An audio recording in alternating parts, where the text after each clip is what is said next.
Assalamu alaikum, everyone. This is Ahmed, and you're watching Legal Lexicon Academy.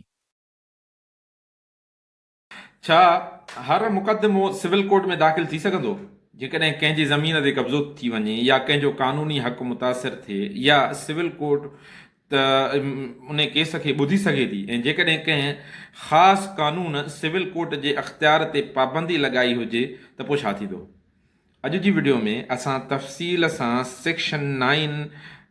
Of civil procedure code खे सम्झंदासीं जेको civil court जे अख़्तियारनि बाबति सभ खां अहम सेक्शन आहे। मां एडवोकेट अहमद ऐं तव्हां ॾिसी रहिया आहियो लीगल लेक्सिकॉन अकेडमी। अच्छा, सेक्शन 9 जो मतन जेको आहे उहो सभ खां पहिरियां सेक्शन 9 जो मतन पढ़ंदासीं। उनजो मतन जो हिनजो जेको तर्जुमो आहे उनजो आसान मतिलबु इहो आहे त सिविल कोर्टनि खे हर अहिड़े मुक़दमे ॿुधण जो अख़्तियार हासिलु आहे जेको सिविल नोयत जो हुजे सवाइ उन्हनि मामलात जे जिन ते क़ानून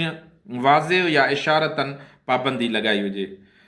सेक्शन 9 जेको आहे न उहो उनजो मक़सदु जेको आहे उहो बुनियादी मक़सदु माण्हुनि खे इंसाफ़ फ़राहम करणु आहे, बल्कि हर क़ानून जो बुनियादी मक़सदु इंसाफ़ फ़राहम करणी आहे।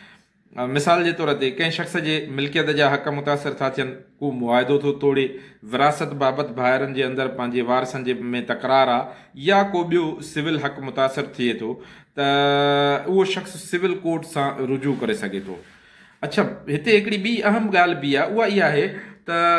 Section suit of civil nature आहे छा। सेक्शन 9 में असां अक्सर करे ॿुधंदा आहियूं न त सिविल नेचर जो बाबा केस आहे। अच्छा, हिते हिकिड़ी ॿी ॻाल्हि बि ॿुधायां त ॿिनि क़िस्मनि जूं ॻाल्हियूं असां वटि कोर्ट जे अंदरि रखियूं वेंदियूं आहिनि। हिकिड़ी आहे क्रिमिनल फ़ौजदारी केस हूंदा आहिनि ऐं ॿिया सिविल केसिस हूंदा आहिनि, दीवानी केस सिंधीअ में चवंदा आहियूं असां, छो त सिविल जे ई बारे में ॻाल्हि करे रहिया आहियूं त उन जे हवाले सां सिविल जे हवाले सां असां ॻाल्हि कंदे त सिविल नेचर आहे छा। सेक्शन 9 में बि हिकु अहम लफ़्ज़ इस्तेमालु थियो आहे, उहो बि सूट फॉर सिविल नेचर। त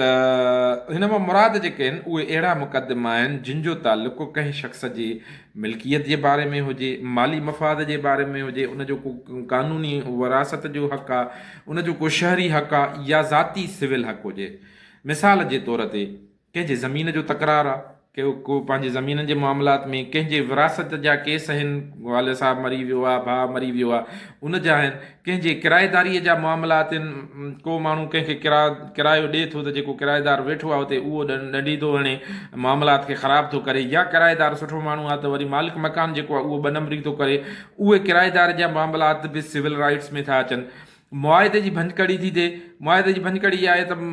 एग्रीमेंट हिकिड़ो थियो आहे, तव्हांजो कंहिंसां एग्रीमेंट थियो आहे ऐं उहो एग्रीमेंट को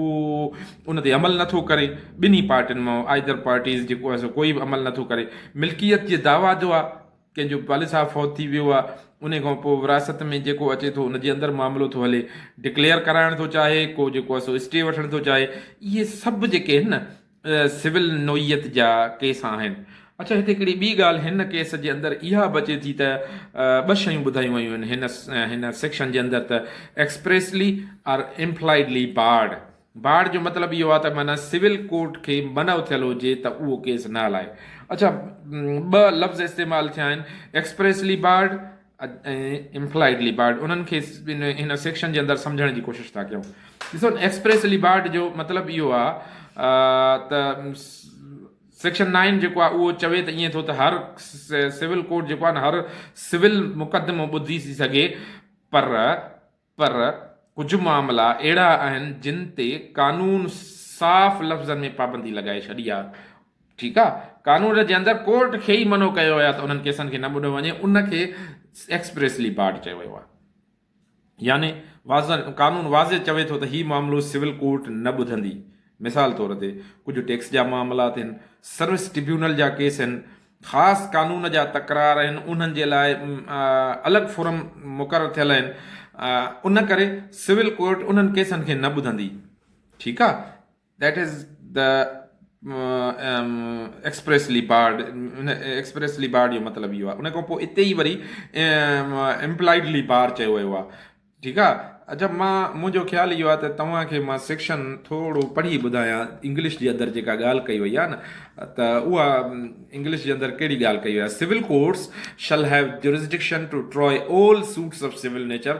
excepting suits of which their cognizance is either expressly or impliedly barred. ठीक आहे Civil courts shall have jurisdiction to try all suits of civil nature, excepting suits of which their cognizance is either expressly or impliedly barred. Barred जो मतलब इहो आहे त मनो कयो वियो आहे कॉग्निजेंस जो मतिलबु इहो आहे त कोर्ट ॿुधणु चाहे ॿुधी सघे थी नथी ॿुधी सघे उनखे कॉग्निजेंस मतिलबु वठी सघे थी उनखे नथी वठी सघे ठीकु आहे हाणे उन में एक्सप्रेसली बार्ड असां सम्झोसीं इम्प्लाइडली बार्ड छा आहे हीउ ॿियो क़िस्म आहे इन ई सेक्शन जे अंदरि इम्प्लाइडली बार जो मक़सदु इहो आहे त कानून सिधो सऊं त मना न करे पर मुकमल कानूनी निज़ाम मां उहो ज़ाहिर थिए त इन मामले लाइ ख़ासि तौर ते फोरम ठाहियो वियो आहे मिसाल तौरु सर्विस ट्रिब्यूनल थी वियो लेबर कोर्ट थी वई फैमिली कोर्ट थी वई रेवेन्यू फोरम थी वियो इन्हनि सभिनी खे सिविल कोर्ट जा अगरचे उहे सभु जेके आहिनि न उहे सिविल कोर्ट जा ई मामलात हूंदा आहिनि लेकिन उन्हनि जे लाइ जॾहिं अलॻि फोरम ठाहियो वियो आहे त सिविल कोर्ट में जॾहिं केस ईंदो यानी त उनखे कोर्ट इंटरटेन न कंदी उनजी कॉग्निजेंस न वठंदी कॉग्निजेंस जो मतिलबु इहो थियो त कोर्ट जॾहिं केस ईंदो आहे उनखे वठंदी आहे त that is called the cognizance न वठंदी उहो केस उनखे मोटाए ॾींदी त बाबा फैमिली कोर्ट जो मसइलनि केस आहे चवंदुसि त बाबा फैमिली कोर्ट में वञ मां नथो हलाए सघां हिनखे की कोर्ट नथी हलाए सघे रेवेन्यू फोरम आहे उनखे बि जेको आहे उहा कोर्ट मोटाए ॾींदी ठीकु आहे न अच्छा कानून जे अंदरि हिकिड़ो ॿियो बि अहम उसूल आहे जेको हिते सम्झणु उहो ज़रूरी आहे उहो इहो आहे त civil court jurisdiction is the rule exclusion is an exception ठीकु आहे यानी सिविल कोर्ट जो जेको अख़्तियार आहे न असल उसूल आहे यानी सिविल कोर्ट ई सिविल नेचर जे केसनि खे ॿुधण जो असल चऊं त फोरम आहे पर उन ते पाबंदी हई वई ईंदी आहे मिसाल तौरु कोर्ट कानून जे थ्रू ई ऐं उहो मां पाबंदी ॿुधाई आहे त कीअं लॻंदी आहे मां हुन में सेक्शन पोयां पढ़ी आयो आहियां हिन में ॿुधायो अथमि तव्हांखे अच्छा उहा जेका पाबंदी आहे न उहा इस्तिस्ना आहे दैट इज़ द एक्सेप्शन उहा इस्तिस्ना आहे उहा कॾहिं कॾहिं थींदी आहे पर originally the rule civil courts jurisdiction उहो ओरिजिनल असल उसूल उहो आहे अच्छा जॾहिं अदालत ॾाढो सुवाल अचे त सिविल कोर्ट अख़्तियार आहिनि या न त अदालत कुझु अहम शयूं बि ॾिसंदी आहे मां थोरो अॻिते हलाईंदो हलां छा मुक़दमो सिविल नोयत जो आहे छा कंहिं कानून सिविल कोर्ट जे अख़्तियार ते पाबंदी लॻाई आहे छा ॿियो को मुतबादिल फोरम मौजूदु आहे छा पाबंदी वाज़े आहे या इशारे तौर ते आहे इहे सभु शयूं कोर्ट ॾिसंदी आहे वरी मां ॿुधायांव थो त छा जॾहिं कोर्ट जे आॾो इहो केस अचे थो न जे वकील साहिब जे केस पेश करे थो त सिविल कोर्ट जो ऐं उते इनिशियली जेका सिविल कोर्ट आहे असां वटि सीनियर सिविल कोर्ट सॼी ईंदी आहे उहो चयो थो वञे त छा मुक़दमो इहो whether it is of civil nature आहे या को क्रिमिनल नेचर जो केस आहे पहिरियों ऐं वरी पोइ कोर्ट इहो बि ॾिसंदी आहे त छा सिविल कोर्ट खे अख़्तियार आहे त इनखे ॿुधे या under section 9 this court is impliedly या एक्सप्रेसली बार्ड आहे ठीकु आहे ऐं कोर्ट इहो बि ॾिसंदी आहे त उन जे लाइ को मुतबादिल फोरम मौजूदु आहे या न मिसाल था सम्झूं उनखे जीअं तव्हांखे ॻाल्हि सम्झ में अचे फ़र्ज़ु करियो कंहिं शख़्स जे ज़मीन ते नाजाइज़ कब्ज़ो कयो थो वञे हाणे उहो शख़्स ज़रूरु सिविल कोर्ट में ईंदो पंहिंजो पोज़ीशन जे लाइ ईंदो पंहिंजे डिक्लेरेशन जे लाइ ईंदो या इंजेक्शन जी दावा दाख़िल कंदो अचे छो जो उहो हुनजो सिविल राइट्स में हक़ थो पहुचे ऐं कोर्ट उनखे इंटरटेन कंदी पर मिसाल हिन जे लाइ ॾिनो अथमि त जीअं ॻाल्हि सम्झ में अचेव पर जेकॾहिं को सरकारी मुलाज़िम आहे पंहिंजे नौकरीअ बाबति सिधो अचे अगरि इहो बि सिविल कोर्ट जो ई जेको आहे सो हिकिड़े नेचर जो मामिलो आहे कंट्रोवर्सी आहे पर जॾहिं को सरकारी मुलाज़िम पंहिंजे नौकरी जे हवाले सां अचे सिविल कोर्ट में केस दाख़िल कंदो त कोर्ट उनखे मोटाए ॾींदी ऐं इहो कहिड़े हुन में ईंदो इम्प्लाइडली बार्ड में ईंदो कोर्ट चवंदसि बाबा सर्विस ट्रिब्यूनल मौजूदु आहे तूं वञी उन अदालत में पंहिंजो मामिलो वञी इंटरटेन कराए हीअ कोर्ट जेको आहे सिविल कोर्ट खे अख़्तियार कोन्हे ऐं इहो अख़्तियार that is barred impliedly okay अच्छा अञा मिसाल ॿियो ॾियांव मिसाल तौरु को माण्हू फैमिली मामिलो आहे, फैमिली मैटर आहे हुनजो, उन में अची थो वञे ऐं उन में अचे सिविल कोर्ट जे सिविल नेचर जो ई मामिलो आहे इहो बि। पर जॾहिं सिविल कोर्ट में अचे केस दाख़िल कंदो त उहो बि सिविल कोर्ट उनखे इंटरटेन न कंदी, इन लिमिनी उनखे रद्द कंदी। इन लिमिनी जो मतिलबु हूंदो आहे इंटरटेन ई न करे, उते जो उते रद्द करे। उहो चवंदुसि त बाबा फैमिली कोर्ट अलॻि कोर्ट मौजूदु आहे फैमिली मामलात खे ॾिसण जे लाइ, त तूं मां वटि नथो दाख़िल करे। ऐं that is also called the that suit is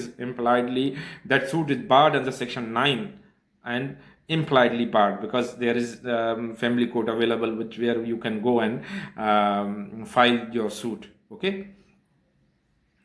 अच्छा सेक्शन 9 हिकिड़ी ॿी अहम ॻाल्हि इहा आहे त सेक्शन 9 जी एक्सप्लेनेशन सेक्शन जे अंदरि ई हिकिड़ी एक्सप्लेनेशन पिणु ॾिनल आहे। अच्छा उन जे अंदरि हिकिड़ी ॿी ॻाल्हि इहा बि लिखियलु आहे त जेकॾहिं कंहिं मज़हबी रस्म या उहिदे सां गॾु को सिविल हक़ बि लाॻापियल हुजे त सिविल कोर्ट उहो केस ॿुधी सघे थी।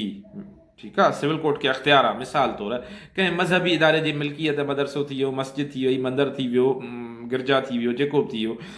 उन जे मिल्कियत या इंतिज़ामी उहिदे बाबति तकरार आहे। जेकॾहिं को माली या क़ानूनी हक़ सां लाॻापियल हुजे त उहो सिविल नोयत जो मुक़दमो सम्झो वेंदो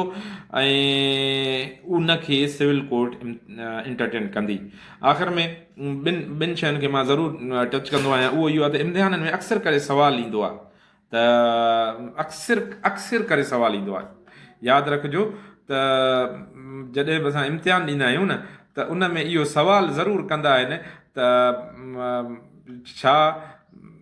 चयो वेंदो आहे त छा सिविल कोर्ट जो अख़्तियार ख़तमु थी सघे थो। ठीकु आहे, सुवालु अक्सर करे इहो ईंदो आहे त छा सिविल कोर्ट जो अख़्तियार ख़तमु थी सघे थो। हाणे सिविल कोर्ट जो अख़्तियार त हिकिड़ो उसूली अख़्तियार आहे। असांजा अक्सर करे दोस्त उहो सम्झंदा आहिनि त न सिविल कोर्ट खे अख़्तियार कीअं ख़तमु थो थी सघे, पर इन सेक्शन जे तहत ई जवाबु इहो हूंदो त हा बिल्कुलु थी थो सघे, इन सूरत में जॾहिं कानून वाज़िब या इशारे तौर ते सिविल कोर्ट जे अख़्तियार ते पाबंदी लॻाए। ऐं वकीलनि लाइ मां सम्झां थो हीअ सेक्शन हिकिड़ी तमामु इंतिहाई अहमियत जो हामिल आहे, तमामु ज़रूरी आहे त जीअं जेको आहे उहो ग़लति फोरम ते केस दाख़िल सां न करे सघनि, छो जो मुक़दमो ख़ारिज थी वेंदो, पैसा बि ज़ाया थींदा, वक़्तु बि ज़ाया थींदो, जुरिसडिक्शन जो बि एतबार लॻी सघे थो। ऐं जुरिसडिक्शन जे न हुजण जे करे केस उते जो उते सॼो जो सॼो ख़तमु थो थी वञे। सो दोस्तो अॼु असां सेक्शन 9 खे थोरो आसान अल्फाज़ में सम्झण जी कोशिशि कई। मां शायदि थोरो तकिड़ो पियो कयां त जीअं मिनट्स कुझु घटि वठां। सो सेक्शन 9 मां सम्झां थो तव्हांखे सम्झ में आयो आहे। हुनजी jurisdiction, nature of civil nature ऐं एक्सप्रेसली, इम्प्लाइडली, बार्ड, कॉग्निजेंस, इहे सभु शयूं मूंखे उमेदु आहे त तव्हांखे सम्झ में आयूं हूंदियूं। ऐं जेकॾहिं सम्झ में आयूं आहिनि त ज़रूरु मूंखे इनकरेज कयो, कमेंट कयो ऐं चैनल खे सब्सक्राइब बि कयो, वीडियो खे पंहिंजे दोस्तनि सां बि शेयर कयो। अलाह साईं तव्हांखे सलामत रखंदो। महिरबानी।